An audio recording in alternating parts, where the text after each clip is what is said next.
Հայաստանում առավելևս ծոմապահությունը կամ պահքը ընդհանրապես մի հատ դիետա է։ Ես նույնիսկ ճանաչում եմ աշխարհիկ մարդկանց, ովքեր որ Աստվածաշնչի Աստծո հետ ընդհանրապես կապ չունեն, բայց այդ պահքը պահում են։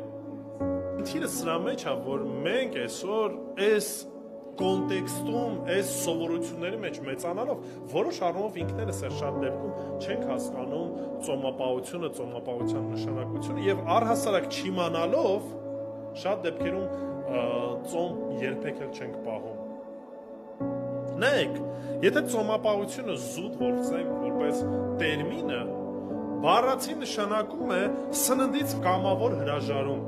Այսինքն, երբ որ մարդը կրոնական, հոգևոր շարժառիթներով որոշում է կայացնում սննդից ժարվի, ասենց ասած, որոշ առումով ծոմապահություն բառը սա է նշանակում։ Ծոմապահությունը ինքը ստիպողաբար չի կարա լինի։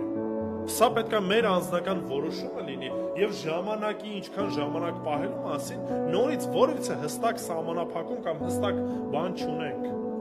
Ծոմապահությունը ցույց է տալի, որ մենք ուղղակի ինչ ենք անում, կտրվում ենք ամեն ինչից եւ մեր կենտրոնացումը ուղղում ենք ում վրա, Տեր Աստծո վրա։ Ցույց ենք տալիս, որ մենք լիարժեք կախված ենք Աստծուց։ Հիմա ծոմապահության մեջ միստիկ ինչ որ մի բան կա, օրինակի համար, եթե ծոմ պահեցիք, հավելյալ բոնուսներ եք շահելու Աստծո մոտ։ Ինչի որտեվ այս մոտեցումն էլ կա, այսինքն գիտեք ինչ կա, ցույց տալու համար մեր կրոնավոր լինելը, որպեսզի ցույց տանք, բա գիտեք ինչ հոգևոր մարդ եմ, շաբաթը այսքան ժամանակ ծոմ եմ պահում, ամիսը այսքան ժամանակ ծոմ եմ պահում։ Նմանատիպ մոտեցումներ կամ նմանատիպ կերպով Աստված այդ ամեն ինչը ընդունում է։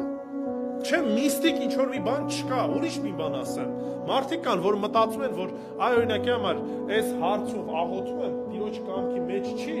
Այ, բայց եթե ծոմ պահեմ, Աստված արդեն իմ ուզած ձևով կպատասխանի։ Չէ, ժողովուրդ ջան, նորից Աստված իր կամքը, իր որոշումը չի փոխում։ Սա խնդիրը Աստծուն համոզելը կամ ստիպելը չէ, որ ինքը ինչ որ մի բան անի, ինչ որ չի ցանկանում կամ ինչ որ իր կամքի մեջ չի։